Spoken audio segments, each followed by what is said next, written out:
آپ اسلام سے پہلے کی زندگی میں یہودی عبادت خانوں میں گاتی تھیں. کیا آپ ان کے عقیدے سے واقف ہیں؟ ایک مرتبہ ہمیں کینٹر سے ملے. اس کی آرزو تھی کہ وہ فلسطین جائے اور ایک بیٹ اٹھا کر اربوں کی ٹانگیں توڑتے. یہ ان کی سوچ ہے. شکاگو جہاں ایک فلسطینی بچے کو شہید کر دیا گیا تھا. صہیونیوں کے گروپ میں کھڑی ہو کر کے گانے والی مہیلا جو یہودیوں کے گروپ میں رہتی تھیں، پر کبھی بھی انہوں نے دل سے جدائی غم ایکسپٹ نہیں کیا. بائی نیم وہ بے شک یہودی ہوں گی، پر دل سے کہیں نہ کہیں ان کے اندر ایمان باقی تھا، تو آخر کار انہوں نے اسلام قبول کر ہی لیا. بسم اللہ الرحمن الرحیم. السلام علیکم ورحمۃ اللہ وبرکاتہ. آپ دیکھ رہے ہیں ایسگر فیک. میں ہوں تاج الدین. آئی ہوپ آپ لوگ خیریت سے ہوں گے. الحمدللہ ہم بھی اچھے سے ہیں. تو آج کی ویڈیو میں یہی ٹاپک کے ساتھ ہم ڈسکس کرنے والے ہیں، دیکھنے والے ہیں.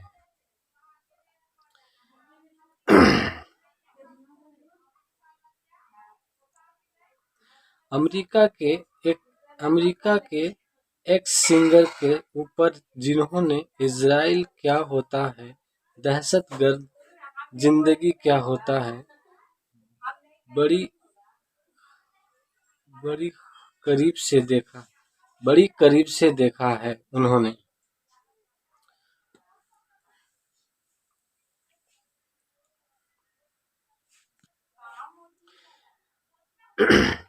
امریکہ کے ایک سنگر کے اوپر جنہوں نے اسرائیلی کیا ہوتا ہے، دہشت گرد زندگی کیا ہوتا ہے، بڑی قریب سے دیکھا ہے ان کو. ہم آج قریب سے دیکھیں گے، ان کو دیکھنے والے ہیں، ان کے انٹرویو سننے والے ہیں. تو اطمینان سے بیٹھیے اور فلسطینی بھائیوں کے لیے دعائیں کیجیے، کیونکہ یہ بھی فلسطینیوں کی حمایت کرتی دے رہی ہیں. حسبنا اللہ و نعم الوکیل. اللہ تعالی ہمارے فلسطینی بھائی بہنوں کے لیے دعا کرے، ہمارے فلسطینی بھائی بہنوں کی حفاظت کرے، انہیں سلامت رکھے، محفوظیت کے ساتھ اپنی زندگی اچیو کرے. آمین. آپ بھی کہیں ثم آمین. تو چلیے اس ویڈیو کی طرف چلتے ہیں جس میں انہوں نے انٹرویو بہترین انداز میں دیا ہے. تو آئیے اس ویڈیو کی طرف چلتے ہیں.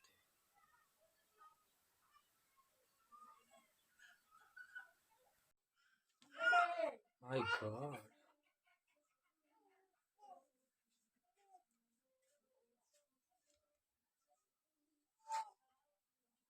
یہ ان کی سوچ تھی.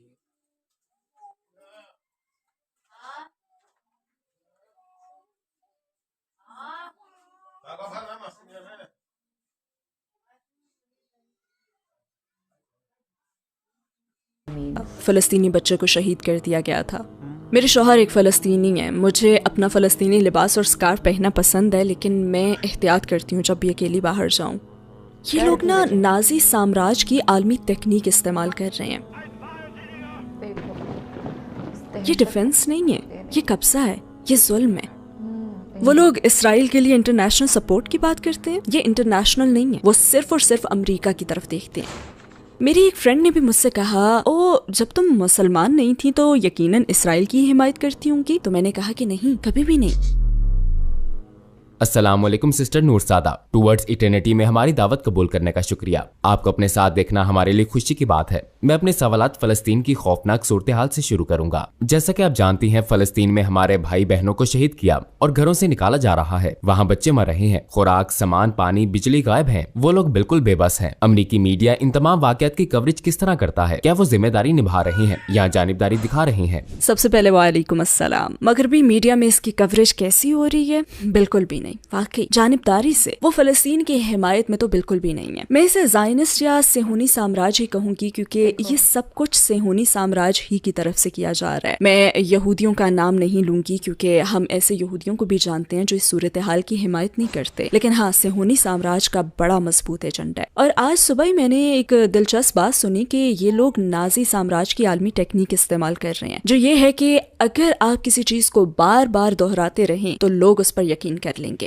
اور ان کے پاس ساؤنڈ بائٹس کا بہترین سیٹ ہے. انہیں بس یہ ساؤنڈ بائٹ چلانا ہوتا ہے. اسرائیل کو اپنے ڈیفنس کا حق ہے اس زمین پر کہ جہاں بچوں کو قتل کیا گیا تھا. ظاہر ہے اس میں کسی بات کا بھی ثبوت نہیں ہوتا, لیکن اگر آپ اسے لمبا عرصہ دہراتے رہیں, خصوصاً آج کل کے لوگوں کے سامنے جو سوچنا سمجھنا اسٹڈی کرنا اور ریسرچ کرنا ہی نہیں چاہتے, اور ویسے بھی ہمیں دوسرے لوگوں کی بات سننے کا موقع بھی نہیں دیا جاتا کیونکہ انہیں مغربی میڈیا میں چپ کروا دیا جاتا ہے, تو پہلی بات یہی کی جاتی ہے ظاہر ہے اسرائیل کو اپنے ڈیفنس کا حق ہے. لیکن یہ ڈیفنس تو نہیں ہے, یہ ڈیفنس نہیں ہے, یہ قبضہ ہے, یہ ظلم ہے. پتہ ہے یہ ہولوکاسٹ کیا جا رہا ہے ان لوگوں کے خلاف جو پہلے بھی سے بھگت چکے ہیں. واقعی سوچیں ذرا. لہٰذا ساؤنڈ بائٹس اپنا بے پناہ اثر رکھتے ہیں, اور چاہے ہم یہودیوں اور عیسائیوں اور اپنے پڑوسیوں اور دوستوں کے ساتھ کتنا ہی کام کر لیں, جب بھی وہ یہ ساؤنڈ بائٹ سنتے ہیں نا تو ان کے ذہن میں فوراً آئسس 9/11 آتا ہے, اور وہ موجودہ صورتحال کا موازنہ ان سے کرتے رہتے ہیں. اور وہ لوگ اس حوالے سے بہت چالاک ہیں. پورا ہی مغربی میڈیا ایک طے شدہ ایجنڈے پر کام کرتا ہے. بدقسمتی سے صحافت اب ماضی کی طرح نہیں رہی, یہ خاص منصوبے پر چلتی ہے. اور اگر آپ مختلف رپورٹرز کو سنیں تو سب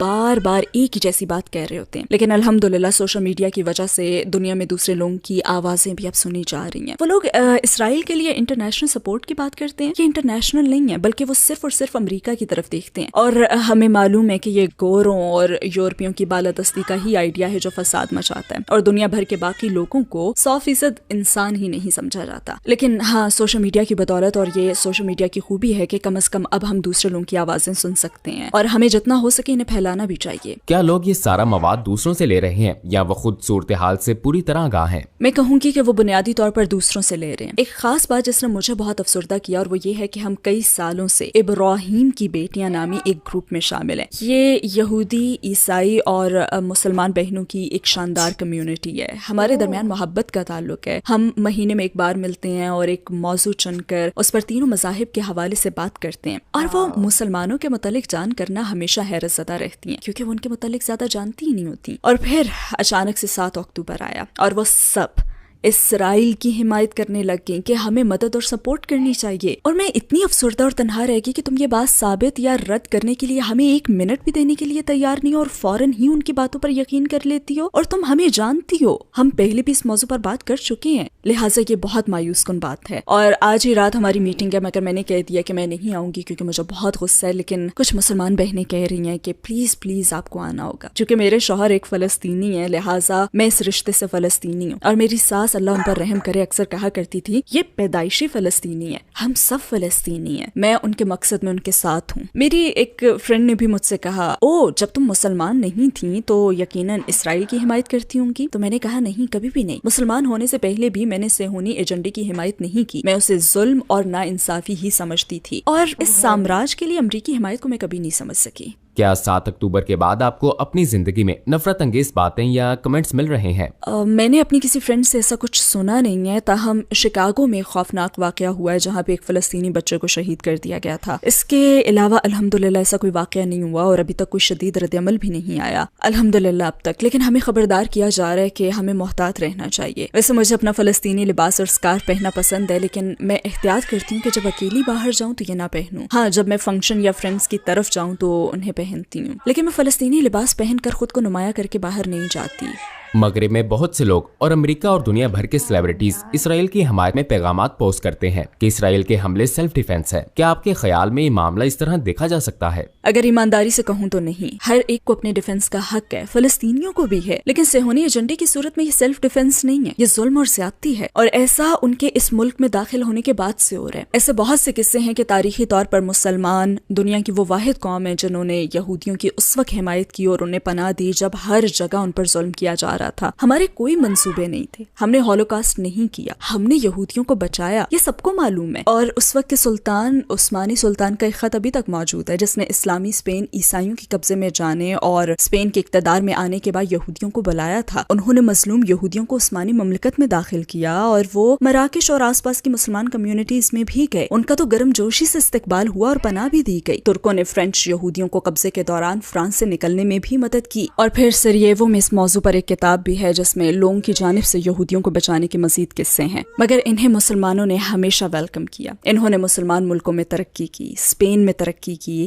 وہ عثمانی مملکت میں بھی آگے بڑھے. انہیں ہمیشہ ہی اپنی مرضی سے رہنے اور عبادت کرنے کی آزادی دی گئی. لہٰذا یہ بات بالکل ہی نامعقول ہے کہ صہیونی ایجنڈا خصوصاً مسلمانوں کے ہی خلاف کام کر رہے, جبکہ صرف مسلمانوں نے ہی تو یہودیوں کو پناہ دی تھی. حقیقی قصے یہی ہیں کہ فلسطینیوں نے ہولوکاسٹ سے بچ جانے والے مظلوموں کو اپنے گھروں میں پناہ دی. میرے کمرے میں رہ لو, میں تمہیں لباس دوں گا, کھانا دوں گا. اور کچھ ہی عرصے بعد انہی یہودیوں نے انہیں گھر سے نکال کر خود گھر پر قبضہ کر لیا. میں ایسے گھرانوں کو بالکل جانتی ہوں, یہ کوئی بنی بنائی کہانیاں نہیں ہیں اور آپ اکثر انہیں سنتے بھی ہیں. انہیں اپنے ہی گھر سے نکال دیا گیا تھا. بلکہ ایک دفعہ میں نے یہ بھی پڑھا تھا کہ فلسطین میں نئے آنے والے یہودی رہائشیوں نے ایک بڑا تفصیلی ریکارڈ رکھا ہوا ہے کہ وہ اس ملک میں کیسے داخل ہوئے, وہ کہاں رہے, کس کے ساتھ رہے, اور انہوں نے یہاں رہنے والے فلسطینیوں کو غیر ملکیوں کا نام دیا ہوا ہے.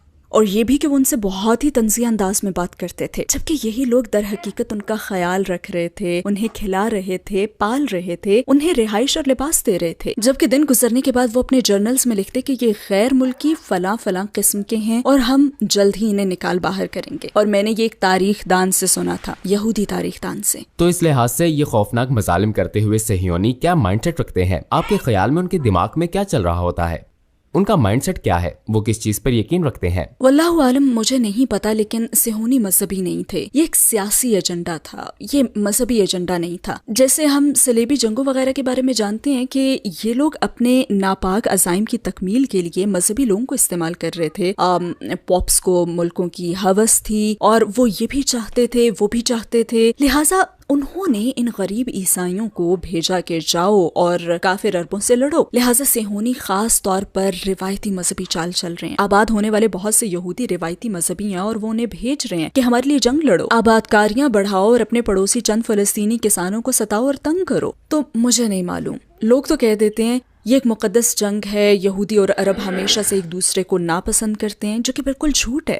وہ فلسطین میں ہزاروں سال امن سے رہے ہیں. آپ کو بس اس میڈیا مشین, مغربی میڈیا مشین سے دور رہنا ہوگا اور سوشل میڈیا کی طرف آنا ہوگا. ہم خصوصاً امریکہ میں کیا دیکھتے ہیں کہ اگر کوئی شخص کسی مسلمان کو جانتا ہو جو اس کا پڑوسی, ساتھی, ملازم ہو, کمیونٹی میں رہتا ہو, تو اس کے بارے میں اس کا خیال عام مسلمانوں سے بالکل مختلف ہوتا ہے. تو ظاہر ہے بطور مسلمان ہمیں نرمی سے مگر بھرپور انداز میں اس بارے میں, فلسطین کے بارے میں, وہاں کی صورتحال کے بارے میں اپنی آواز اٹھانی چاہیے. انہیں دوسرے فریق کی بات بھی سننی ہوگی. اچھا, آپ اسلام سے پہلے کی زندگی میں یہودی عبادت خانوں میں گاتی تھیں, کیا آپ ان کے عقیدے سے واقف ہیں؟ ہاں, کئی مرتبہ لوگ مجھ سے پوچھتے ہیں کہ کیا آپ غیر ملکی زبانوں میں سمجھ کر گا رہی ہوتی ہیں. ہاں, ظاہر ہے, سمجھے بغیر تو آپ الفاظ میں جذبات شامل نہیں کر سکتے نا. کسی بھی دوسری عبادت کی طرح وہ بھی خدا کی عبادت کرتے تھے اور کبھی کبھی تورات سے اپنے ماضی کی اور اپنے کارناموں وغیرہ کی داستانیں سناتے تھے. لیکن میں یہاں دو چیزوں پر بات کرنا چاہتی ہوں. ایک تو یہ کہ جب ان کی مقدس دنوں کی عبادات ختم ہوتی تو آخر میں وہ یہ کہتے کہ اگلا سال یروشلم میں. تو میں نے یہ جاننے کی کوشش کی کہ وہ کب سے ایسا کہہ رہے ہیں, کیا ابھی شروع کیا ہے اسرائیل بننے کے بعد سے یا پہلے سے. لہٰذا میں نے ریسرچ کی تو مجھے پتا چلا کہ انہوں نے 1500 صدی عیسوی سے یہ کہنا شروع کیا ہے. اور ان کے مطابق, در حقیقت تاریخ دانوں کے مطابق, یہ ایک تصوراتی بات تھی, یہ ایک تصوراتی جگہ کے لیے تڑپ تھی جہاں وہ ہزاروں سال پہلے رہا کرتے تھے. لیکن ہاں, روایتی مذہبی یہودی جو صہیونی سامراج کی حمایت نہیں کرتے نا, وہ آپ کو وہی بتائیں گے جو ہمیں قرآن سے پتا چلتا ہے. سورہ البقرہ میں ہے کہ انہوں نے اللہ کے ساتھ کیا ہوا معاہدہ توڑ ڈالا. یہ اللہ کے چنے ہوئے لوگ تھے, لیکن انہوں نے نافرمانیاں کر کے اور اپنے منمانے دین پر عمل کر کے اللہ کے ساتھ کیا ہوا معاہدہ توڑ دیا. لہٰذا جب حضرت موسیٰ علیہ السلام نے انہیں فرعون سے آزادی دلوائی تو انہیں واپس آنے کی اجازت نہیں ملی. وہ کئی سالوں تک صحرا میں, غالباً اردن میں بھٹکتے رہے. لہٰذا اس وقت کے لوگوں کو فلسطین میں کبھی داخل نہیں ہونے دیا گیا, اور وہ نہیں ہو سکے کیونکہ انہوں نے تو اللہ کے پسندیدہ بندے ہونے کا حق کھو دیا نا. لہٰذا زیادہ روایتی مذہبی یہودی یہی کہیں گے کہ ہمیں یہاں رہنے کا کوئی حق نہیں ہے, ہم یہاں نہیں رہ سکتے اور ہمیں یہاں ہونا ہی نہیں چاہیے کیونکہ ہم نے اپنا معاہدہ توڑ دیا تھا. وہ یہ بات تسلیم کرتے ہیں کہ انہوں نے معاہدہ توڑا تھا، اور یہ وہی لوگ ہیں جو ہمارے کچھ مسلم کنونشنز میں بھی آتے ہیں اور فلسطین کی حمایت کرتے ہیں. ان کی عورتیں بھی فلسطینی اسکارف پہنتی ہیں اور وہ یہ یقین دلاتی ہیں کہ ہم آپ کے ساتھ ہیں، وہ جگہ ہمارے لیے نہیں ہے. اور اسرائیل میں اب اس مقصد کے لیے جو کچھ ہو رہا ہے وہ تو خوفناک ہے، ظلم ہے، بالکل غلط اور مذہب کی تعلیمات کے بالکل خلاف ہے. ایک مرتبہ ہمیں کینٹر سے ملے، ان کا کینٹر مذہبی ہوتا ہے، وہ میوزک کا سربراہ ہوتا ہے. ہم ان کے مقدس دنوں میں کافی میوزک سنتے تھے، بہت زیادہ میوزک. ایک دفعہ ہم ناشتے کے لیے گئے تو اس نے سور کا گوشت آرڈر کیا اور ہم وہاں بیٹھ کے وہ ہمیں کہانیاں سنانے لگا کہ اس کی آرزو ہے کہ وہ فلسطین جائے اور ایک بیٹ اٹھا کر نا عربوں کی ٹانگیں توڑتے. یہ ایک مذہبی لیڈر تھا اور یہ اس کے اپنے الفاظ ہیں. بطور مسلمان مجھے فلسطین میں ظلم و ستم روکنے کے لیے کیا کرنا چاہیے؟ اپنی انفرادی حیثیت میں ہمارا کیا کردار اور ذمہ داری ہے؟ تو ہم اس کے خلاف اٹھ سکتے ہیں، ہم اپنا دفاع کرنے والے مسلمانوں کی حمایت کر سکتے ہیں. اور میرے خیال میں بطور مسلمان ہمیں حق کے لیے آواز اٹھانے والا ہونا چاہیے. ہمیں اپنی فیملیز، اپنے پڑوسیوں اور عام لوگوں کے سامنے اسلام کا نمائندہ بننا ہوگا. ہمیں اپنے دین کا واضح نمائندہ بننا ہوگا. ہمیں لفظی نہیں، عملی مسلمان بننا ہوگا. یعنی صرف نماز اور روزہ کافی نہیں ہے، کیونکہ ہمارے پڑوسی ہمارا نماز روزہ نہیں بلکہ ہمارا رویہ اور طرز عمل دیکھتے ہیں. وہ تو ہمارے کاروباری معاملات ہی دیکھتے ہیں، وہ لوگوں کے ساتھ ہمارا رویہ دیکھتے ہیں، وہ ہماری سخاوت، ہمارا احساس اور ہماری ہمدردی اور رحم دلی دیکھتے ہیں. لہٰذا ہمارے اندر یہ سب چیزیں ہونی چاہیے. اور ہمیں اسرائیلی جہنم میں بسنے والے ان بہادر اور قابل تعریف غازہ والوں کو ہر ممکن سپورٹ دینی چاہیے. اگر وہ اتنی اذیتیں سہ رہے ہیں نا تو ان کا ایمان بہت مضبوط ہے، بے انتہا مضبوط. تو ہمیں آواز اٹھانی ہوگی. ہم کیا کر سکتے ہیں؟ ہم اپنے آرام دہ گرم گھروں میں رہ رہے ہیں. یونائٹڈ اسٹیٹس میں ہمارے پاس زندگی کی ہر سہولت ہے. ہمیں اپنا کردار ادا کرنا ہوگا، جو کم سے کم یہ ہے کہ اپنی آواز اٹھائی جائے. یہ ان 3 کاموں میں سے ایک ہے جو ہمیں لازماً کرنا چاہیے. یا تو آپ اسے اپنے ہاتھ سے روکیں، یا اپنی آواز سے، یا کم از کم اپنے دل میں برا جانیں. لیکن میرے خیال میں اب دل میں برا جانے کا وقت تو نکل چکا ہے. ہمیں اب کچھ کرنا ہوگا، یا کم از کم اپنی آواز تو اٹھانی ہوگی. میرے شوہر کا خاندان فلسطینی ہے اور اردن میں میری بہت ساری فرینڈز بھی فلسطینی ہیں. میری عرب فرینڈز فلسطینی ہیں. ہم سب کی شادیاں فلسطینی مردوں سے دوسرے ملکوں میں ہوئیں اور ہم سب کے شوہر فلسطینی ہیں. لہٰذا ہماری بہت سی چیزیں مشترکہ ہیں. اور میں آپ کو وہ خوفناک کہانیاں بھی سنا سکتی ہوں. جب ہم فلسطین جاتی ہیں تو ایئرپورٹ پر، سڑکوں پر اسرائیلی ہمارے ساتھ بھی کیسی بدسلوکی کرتے ہیں. سبحان اللہ، یہ آسان نہیں ہے مگر ہم جاتے ہیں. اللہ ہمیں فلسطین کے اچھے دن دکھائے. انشاءاللہ یا رب ہماری زندگی میں انشاءاللہ ہم بھی وہ دن دیکھیں. مگر پتہ نہیں ہماری زندگی میں یہ ہوگا یا نہیں، لیکن انشاءاللہ. کیا وہ دن نکل چکا ہے کہ ان لوگ کو بھی دن میں ایک اچھے سے دوبارہ دن آئے. تو دوستوں، یہ ویڈیو سن کر آپ لوگ کیسا لگا؟ کیا ان کو کتنی درد ہو رہا ہے زندگی میں، کیا ہم سب محسوس کر سکتے ہیں؟ یس، ہم لوگ محسوس کر سکتے ہیں کہ کتنی ظلم ہو رہا ہے. انڈیا میں تھوڑی سی بھی تکلیف ہوتا تو ہم لوگ چلانے لگتے ہیں، ہمارے ساتھ یہ ہو رہا ہے. ان کے ساتھ تو نہ جانے کتنے مہینوں سے ٹارگیٹ کیا ہے ہم لوگ نے، برسوں سے کرتے آ رہا ہے. لیکن اس مرتبہ تو کئی مہینوں سے ان لوگ کے اوپر کتنی ظلم کر رہے ہیں. تو آئیے ان کے لیے بھی دعا کریں، اللہ تعالیٰ ان سب کو سلامت رکھے، خوشحال رکھے. آمین ثم آمین. تو چلتے ہیں پھر نیکسٹ ویڈیو کی طرف چلیں گے. یہ ویڈیو کیسا لگا آپ کو ہمیں کامنٹ باکس میں ضرور بتائیے گا، اور ہمیں لائک کریں، سبسکرائب کریں، شیئر کریں. Thank you. السلام علیکم ورحمۃ اللہ وبرکاتہ. حسبنا اللہ و نعم الوکیل.